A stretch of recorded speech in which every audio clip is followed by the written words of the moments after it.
Welcome back, Mr. Goodberry. The First Star Logistics studio is fully equipped and ready to record.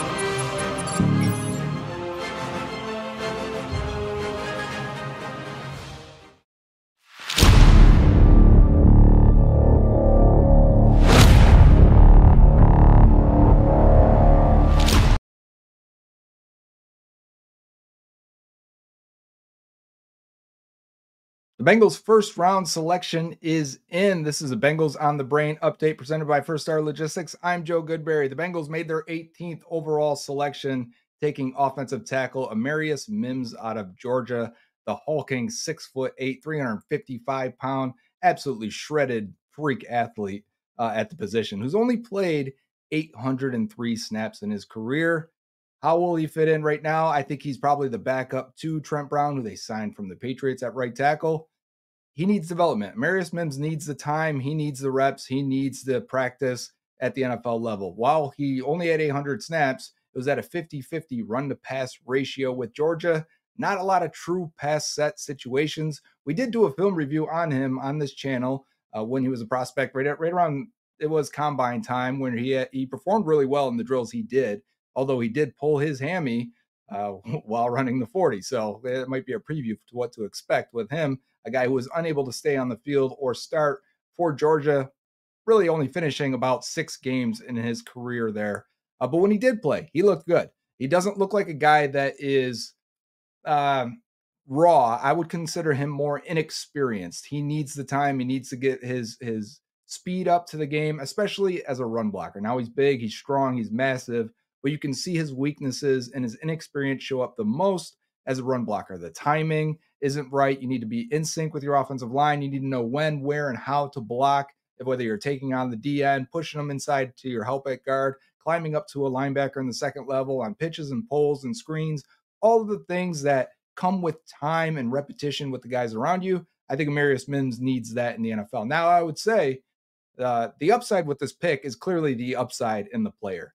Had he have been a full-time starter at Georgia and performed in the way he did for his limited snap count, I think this guy's going top 10. So that's the thing about this. Like, you don't expect him to be there at 18. This is a historic offensive tackle class. It's a historic offensive class, to be honest, the way those picks went off in the first half of round one. You don't typically get guys like this. You don't get prospects like this at pick 18 unless there's a whole bunch of other good offensive tackle prospects. And that's what we saw happen clearly. The upside is there for Mims. This is really, we've given a lot of flack to Frank Pollock, the offensive line coach, but they haven't drafted a good prospect for him to mold.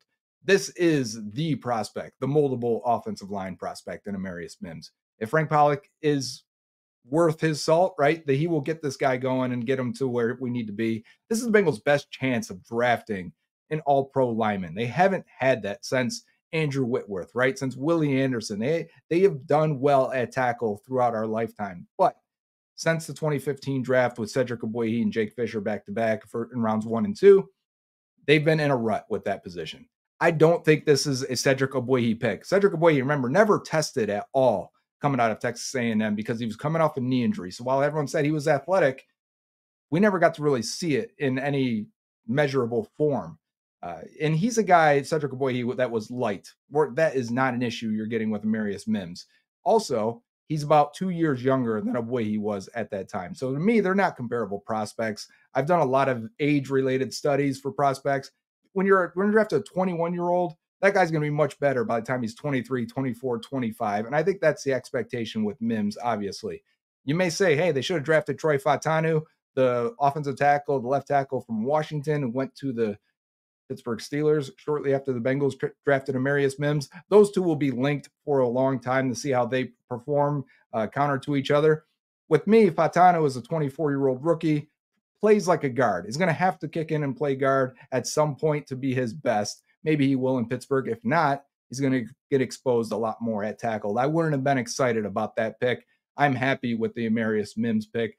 The downside is you really don't know what he'll be. And coming from an offense from Georgia, where it's a 50-50 run-pass ratio for him, 25% true pass sets, he's going to be near 50% true pass sets with the Bengals, which means he's going to be exposed and left on an island much more often in the stand pitcher, Joe Burrow Bengals offense. Should have mentioned Zach Taylor, I guess. But point is, he needs to get up to speed. He needs to develop. He needs to figure it out, and probably in a hurry, because Trent Brown has rarely made it through a season. I would expect Amarius Mims to play as a rookie. And then the other downside is he's not a guy you're going to kick in and challenge Cordell Volson for his rookie season.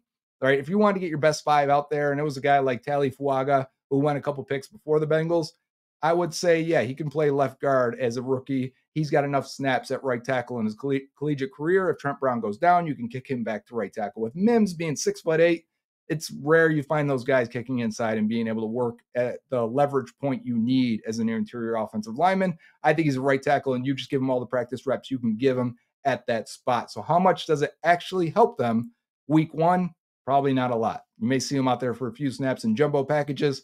We're talking about a minimal impact for Amarius Mims. But this team has struggled to stay healthy on the offensive line in their two strongest years, 2021 and 2022. You get to the playoffs and you're limping in there with guys that are not NFL rosterable players, right? How many of those guys did not sign with another team in the following offseason? You're not having that issue with Amarius Mims. You're bringing out a high pedigree, high recruit, uber talented prospect, obviously, right? And having that is at least better than rolling some guy off the street that the Bengals have been doing, guys that have been cut elsewhere or even cut from their own team. So you're raising not just the floor by having much better depth. The Bengals needed to raise the ceiling. They've had a bunch of Joes, bunch of average guys, no offense to the Joes out there, that have been serviceable for them on the offensive line. But raising the ceiling, getting Pro Bowl and all-pro potential amongst this group was something they needed to do, and you do that with Amarius Mims. Now they're going to have to go into round two. Needs at defensive tackle, needs at wide receiver, potentially tight end, nose tackle, cornerback. They've got a lot to fill, and they've got a guy so far, their first-round pick, that we're probably not projecting to play a full season or be an immediate starter for them. Once again, Dax Hill, Miles Murphy, now again with Amarius Mims. Is that the downside? Is that what's driving fans a little bit nuts with this pick? I think it's potential for that. I personally would like to add that I think they should have been in the trade-up scenario. When Byron Murphy got close, when Tali Fuaga got close, when Brock Bowers got close, I would have been willing to spend 97 or 115, potentially both, to move up and get a guy that I thought was a tier above even Amarius Mims. Even if I'm selling him and making him sound good, I would have rather take one of those other players instead. So that sets the table for day two after the pick of Amarius Mims for the Bengals at 18. This has been Bengals on the Brain. This is your update by First Star Logistics, and I'm Joe Goodberry. Dave Lapham here, and every day I am grateful for my experience to have played professional football. As a player, I realize self-motivation, leadership, and appreciating your teammates are key. At First Star Logistics, you can use those same attributes to create the life you want for you and your family. Build your future by working hard like I did. You'll see results both on and off the field. Call First Star Logistics today and be part of our winning team. Opportunity knocking.